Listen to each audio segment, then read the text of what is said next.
Neste momento, nosso coração se enche de expectativa, porque cremos que o Senhor tem muito a falar aos nossos corações nesta manhã. E se Deus te trouxe aqui esta manhã, certamente, porque Ele tem uma mensagem especial para o seu coração. Nós estamos finalizando a série Restaurando as Emoções e teremos a nossa reflexão hoje de manhã, também pelo culto da noite, sobre esse tema. E nós vamos falar hoje sobre vencendo momentos de grande aflição. Vencendo momentos de grande aflição. Creio que eu e você passamos ou passaremos em nossas vidas por momentos de grande aflição. Eu convido os irmãos para abrir a sua Bíblia no Evangelho de Marcos, o Evangelho de Jesus Cristo, segundo Marcos, no capítulo 14.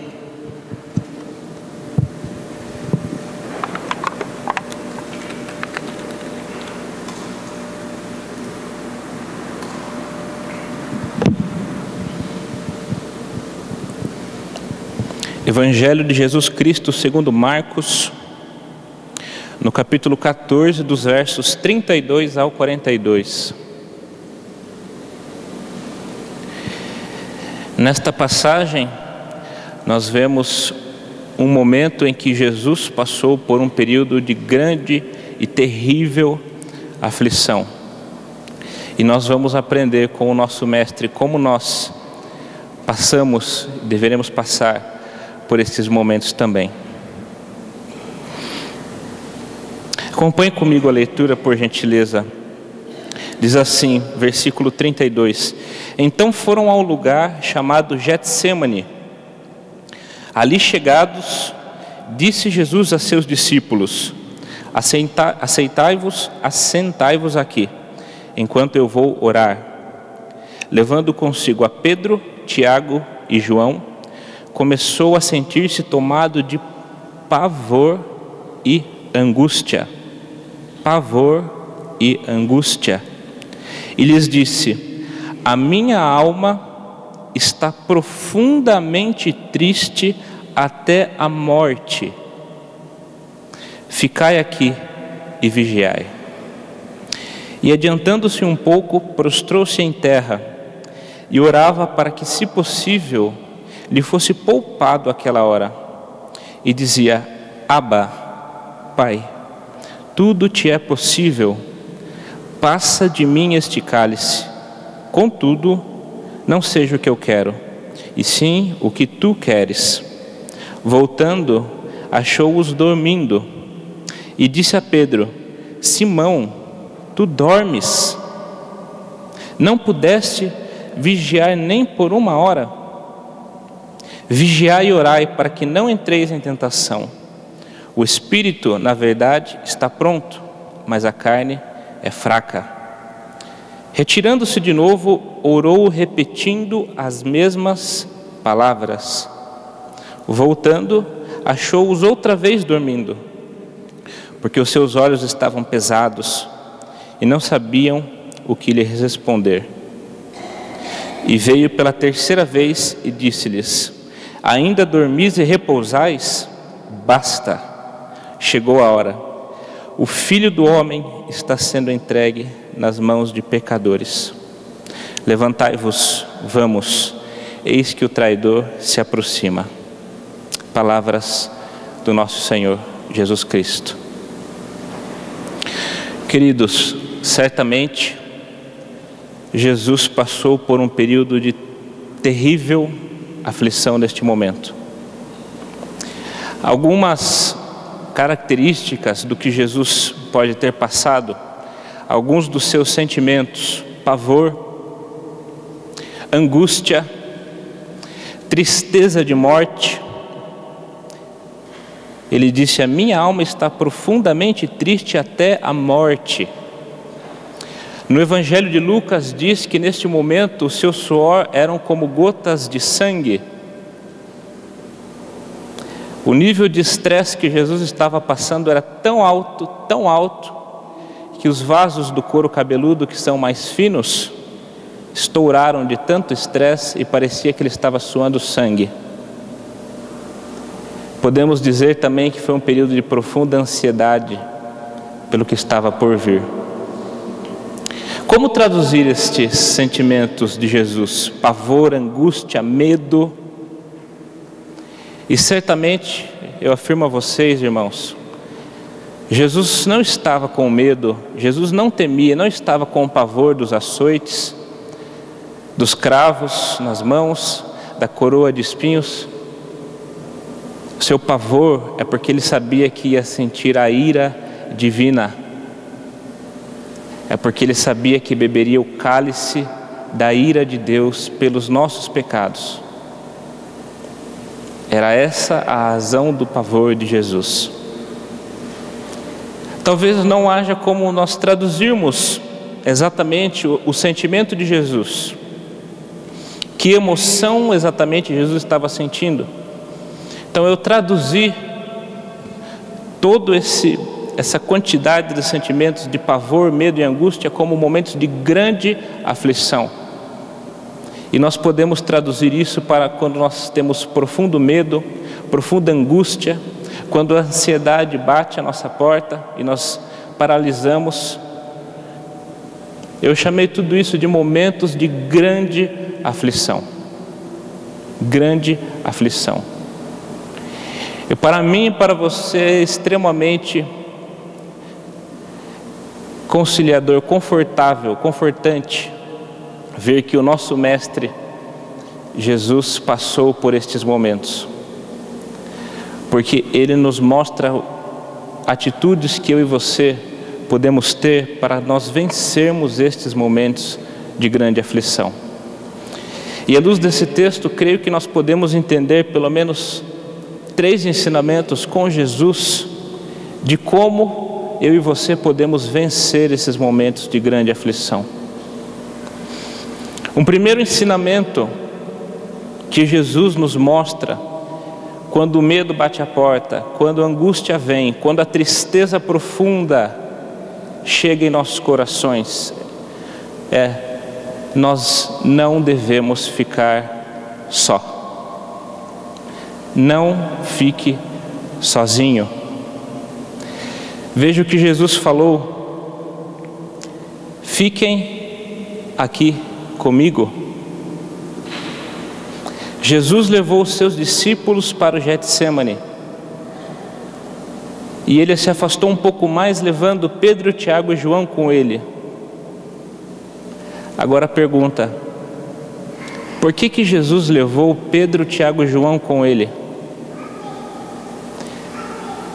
Jesus estaria passando por um momento terrível e Jesus não queria passar esse momento terrível sozinho. Se Jesus levou os seus discípulos para partilhar da sua dor neste momento, será que eu e você temos que passar pela dor e pelo sofrimento sozinhos?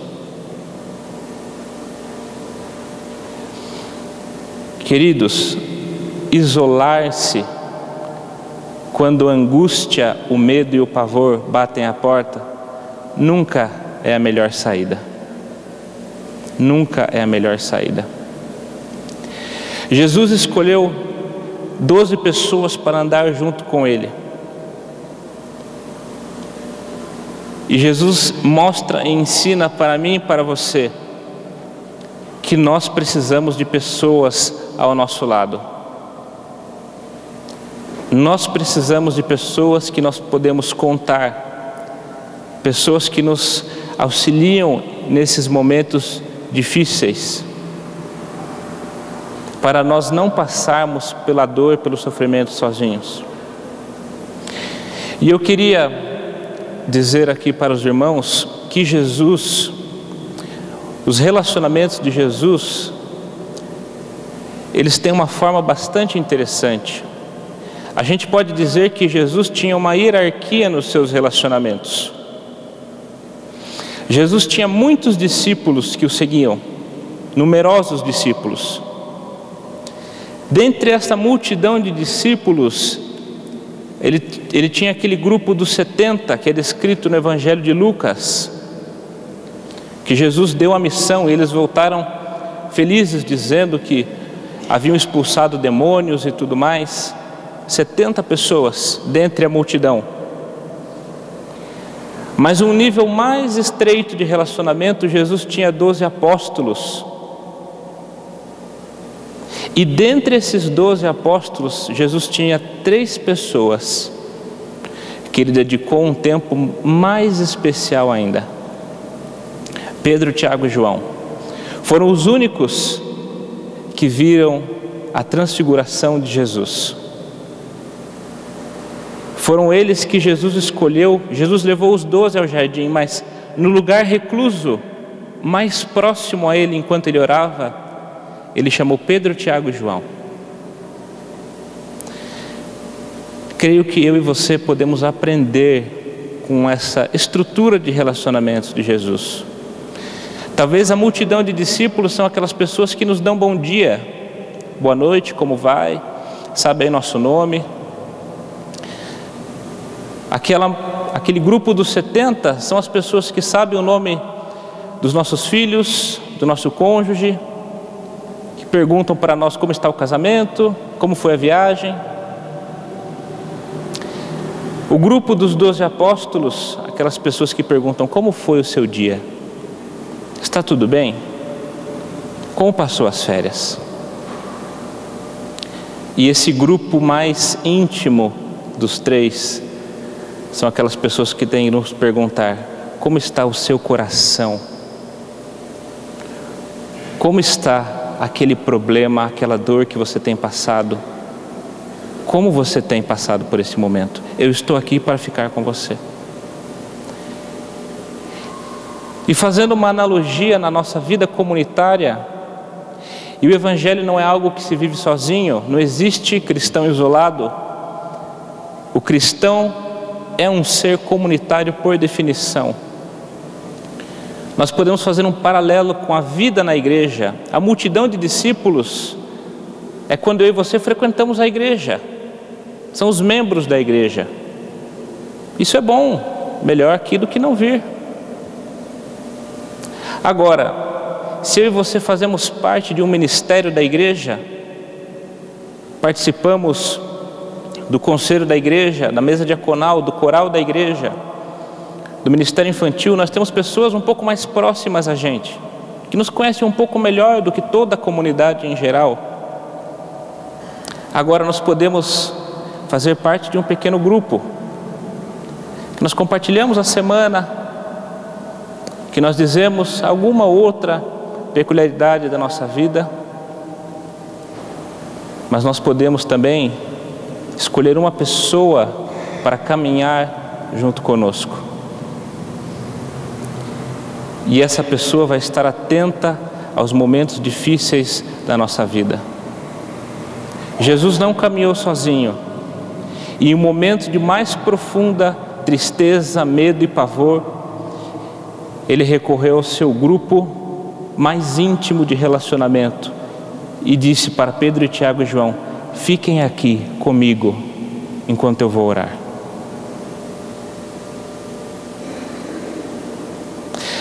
Talvez você possa dizer: mas Lucas, eu não tenho ninguém de confiança. Quem eu vou confiar? Eu não confio em ninguém para abrir a minha vida. Eu não confio em ninguém para abrir o meu coração. Eu já fui traído. As pessoas falham. Eu já abri meu coração e a pessoa contou isso para outras, que eu não gostaria que isso acontecesse. Eu já fui machucado com isso. Como que você está me dizendo para não partilhar da dor sozinho? Eu não tenho em quem confiar. Esse é um questionamento que pode vir toda hora nos nossos corações, irmãos. Mas eu respondo perguntando: Jesus tinha? Jesus tinha em quem confiar. Veja o grupo que Jesus escolheu para caminhar junto. Pouco antes desse episódio, Jesus estava lavando os pés daquele que o trairia. Muitas vezes eu e você temos dificuldade de estar no mesmo espaço de pessoas que nós sabemos que não gostam da gente. Mas olhando para Jesus, nós vemos que Jesus lavou os pés daquele que o traiu. Jesus virou para Pedro, Tiago e João, as pessoas mais próximas a ele. Jesus revelou a João, na última ceia, quem era o seu traidor. Foi a única pessoa que Jesus revelou quem era o traidor. João se reclinou nos ombros de Jesus e, como se Jesus falasse em segredo para ele: o meu traidor é aquele.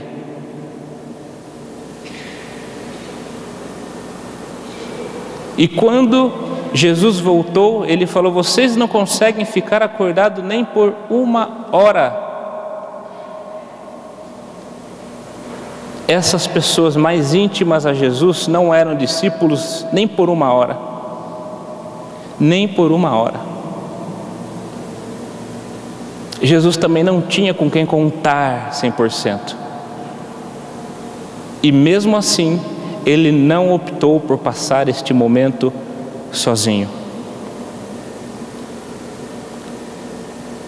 A lição para mim e para você esta manhã, querido, é que as pessoas são falhas, as pessoas erram conosco, as pessoas nos decepcionam, mas ainda assim, passar pela dor sozinho não é a melhor opção.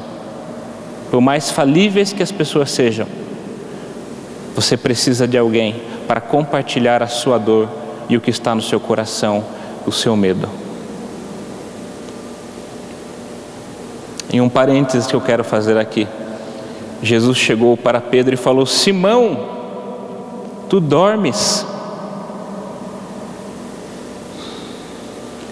Queridos, às vezes dentro da nossa casa, a nossa esposa, o nosso marido, os nossos filhos, os nossos pais estão passando por um período de profunda angústia e nós estamos dormindo.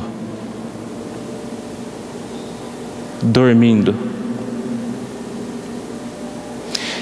Nós olhamos para esse texto e nós pensamos: onde que aqueles 3 estavam com a cabeça? Estavam com Jesus, nosso Senhor, no momento mais difícil que ele estava passando, e dormiam. Como pode? Mas talvez essa pergunta vai voltar para nós mesmos. Você não percebeu o que a sua esposa estava passando? Esperou o copo transbordar? Você não viu a dor e a pressão que o seu marido estava vivendo? Onde você estava? Dormindo.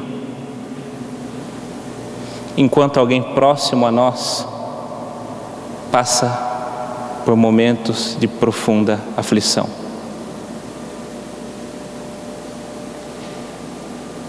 E a mensagem para nós é: acorde. Acorde. Esteja sensível à dor. Esteja sensível à ansiedade. Não é frescura. Não é um probleminha. Às vezes é uma luta que a pessoa do seu lado não vai conseguir vencer sozinha.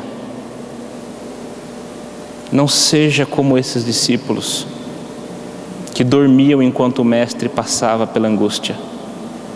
Acorde e viva a angústia com quem está do seu lado. Não caminhe sozinho.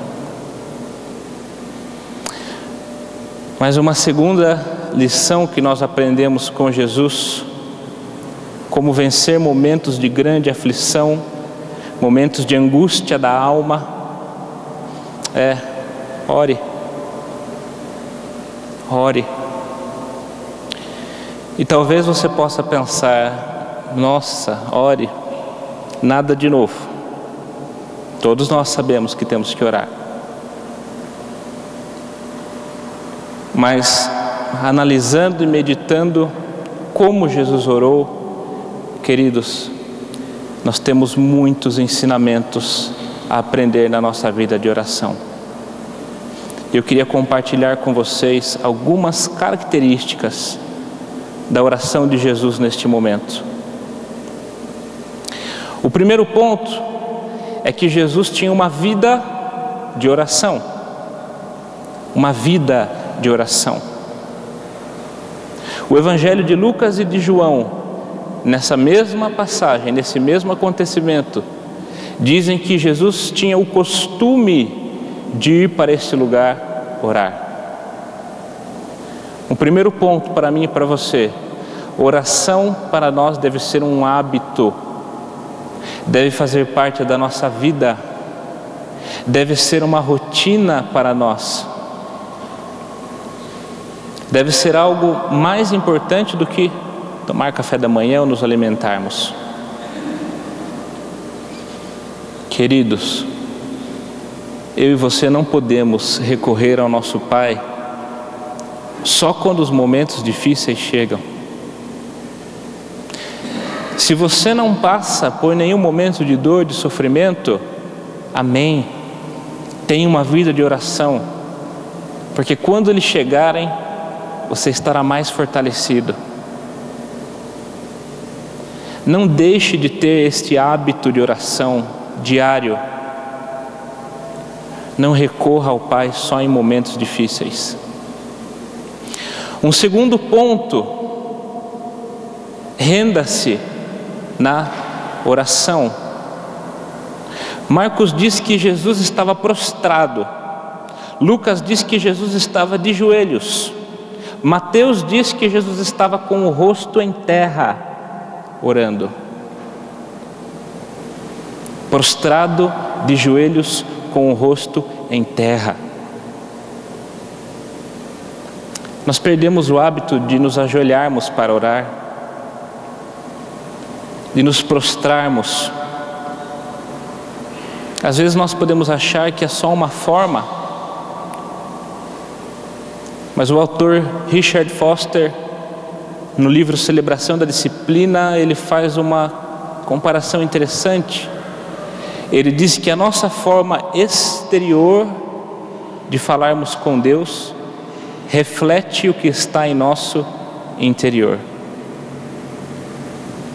Quando Jesus nos contou sobre o fariseu e o publicano, ele disse que o publicano estava prostrado, não ousava nem olhar para cima, batia no peito e falava: Senhor, tenha misericórdia de mim, porque sou pecador.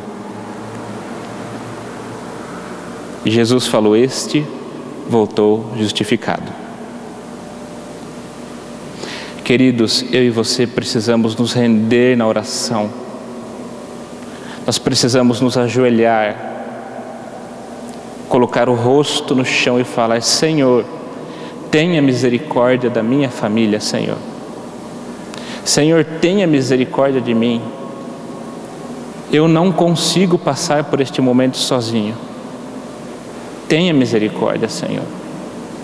Nos render de corpo e alma na oração. Um outro ponto: tenha intimidade com Deus. Quando Jesus foi orar, ele disse: Abba, Pai. Abba é uma expressão que é como se Jesus estivesse falando: Papai do céu. Uma expressão profundamente íntima, como uma criança chama o seu pai: mamãe, papai. Queridos, Deus não procura em nós, guarde isso no seu coração, Deus não procura em nós erudição, ortodoxia na oração, palavras difíceis. Deus quer intimidade comigo e com você. Deus não se importa com o seu português. Deus não se importa se você vai falar palavras bonitas. Deus quer que você chame Ele de papai. Intimidade na oração. Intimidade na oração. E a intimidade nos leva a ter sinceridade na oração. Sinceridade na oração. E eu gostaria de fazer uma reflexão com os irmãos. O que Jesus pediu ao Pai, irmãos? Jesus falou: Pai, tudo te é possível, afasta de mim esse cálice. Eu pergunto, irmãos, por que Jesus se fez carne e habitou entre nós? Não foi para ir para a cruz? E como que no último momento ele ora para o Pai e fala: Pai, se possível, afasta de mim esse cálice? Talvez nós poderíamos pensar: que audácia! Depois de todos esses anos, pedir para o Pai que afastasse dele este cálice. Mas esta era a missão de Jesus. Queridos, eu e você precisamos ter sinceridade na nossa oração. Isso era o que estava no coração de Jesus, e Ele não escondeu isso do Pai.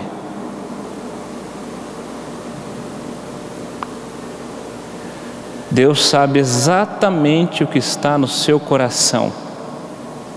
Exatamente o que está no seu coração. Você não precisa esconder dele. O que você talvez acha que seja uma audácia, Deus vê como sinceridade. Eu queria ler rapidamente para os irmãos, não precisa abrir, acompanhe a leitura. Um texto que está em Êxodo, capítulo 33. Moisés estava no monte Sinai, voltava com as tábuas dos 10 mandamentos. Quando chegou, viu o povo idolatrando um bezerro de ouro. Ele quebra as tábuas e volta a falar com Deus. E Deus diz: por causa da idolatria, eu não vou mais acompanhar vocês. Eu não vou mais acompanhar vocês. Veja o que Moisés falou ao Senhor: Senhor, tu me dizes, conduza este povo, mas não me deixa saber quem enviarás comigo. Se sou assim tão especial para ti, permite que eu tome conhecimento dos teus planos. Não te esqueças de que este é o teu povo, a tua responsabilidade, não minha. O Eterno respondeu: minha presença irá com você. Eu me encarregarei da viagem até o fim. Moisés não concordou. Se tua presença não assumir a liderança aqui, Moisés falando com Deus, cancele agora mesmo a viagem. Se o Senhor não for conosco, nós não iremos. De que outra forma se poderia saber que está comigo nisso? Comigo e com teu povo. Quero saber, viajarás conosco ou não? De que outra forma saberemos que somos especiais, eu e teu povo, entre todos os outros povos? Olha o que Deus responde para Moisés: está bem, será como você disse, eu também farei isso, pois te conheço muito bem. Você é especial para mim, eu te conheço pelo nome. Uma versão mais contemporânea talvez do que esteja na sua Bíblia. O fato é que Moisés foi sincero ao falar com Deus. O Senhor nos tirou do Egito e agora está dizendo que não vai mais nos acompanhar. Deus, se for assim, cancele a viagem, nós não iremos. Talvez eu e você pensemos que a audácia de Moisés falar assim com Deus. E Deus se agradou da sinceridade de Moisés e falou: pois bem, então eu irei com vocês. Queridos, o que eu quero trazer para nós, talvez você esteja magoado com Deus nesta manhã e você não tem coragem de falar isso. Talvez você esteja se perguntando: Senhor, por que o Senhor tirou o meu filho? Senhor, eu orei tanto pelo meu casamento, Senhor, e não aconteceu nada, Senhor. Senhor, isso é uma dor que me corrói. Por que o Senhor permitiu isso, Senhor? E nós às vezes ficamos com medo de ser sinceros com Deus, mas Deus sabe o que está no nosso coração, e Ele se agrada da nossa sinceridade.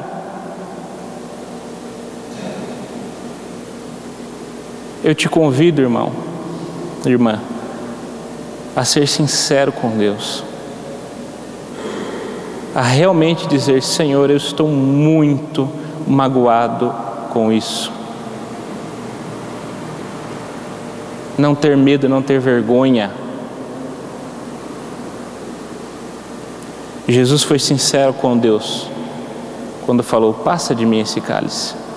Mas Ele disse: contudo, que prevaleça a tua vontade. Em outro ponto, seja sincero com Deus.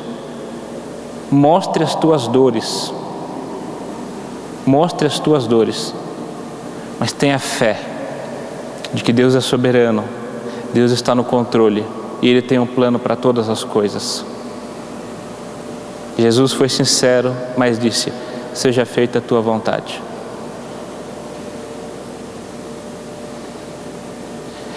E o último ponto da oração de Jesus é: persevere.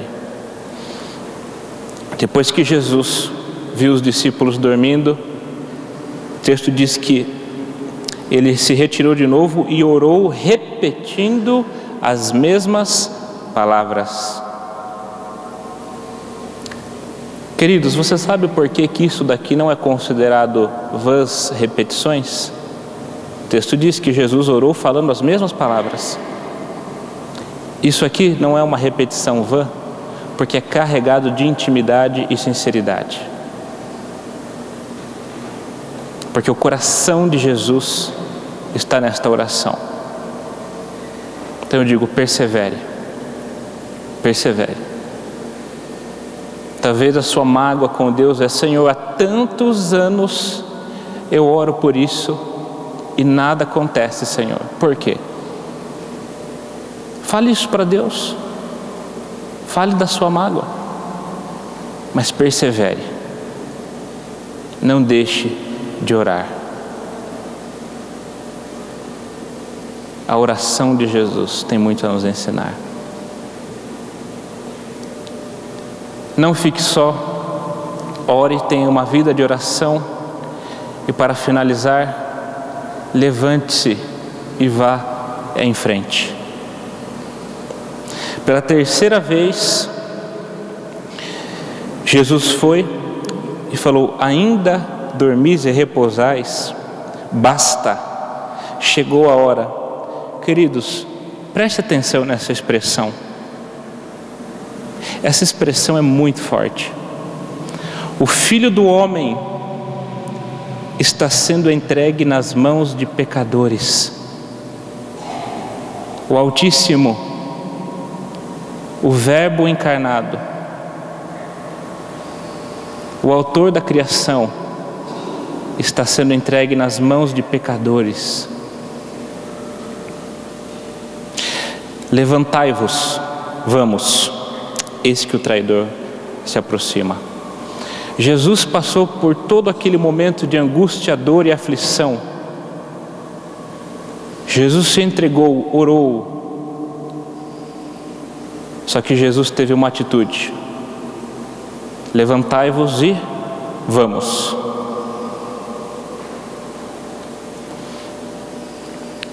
Eu e você não podemos deixar que as aflições nos paralisem. E o medo, queridos, tem o poder de nos paralisar. O medo tem o poder de fazer com que a gente fique sem se mexer. A gente nem volta nem vai. E eu aprendi que quando eu e você vivemos o deserto na nossa vida, só tem uma coisa que nós não podemos fazer quando nós passamos pelo deserto: é ficar parado. Quem para no deserto, morre no deserto.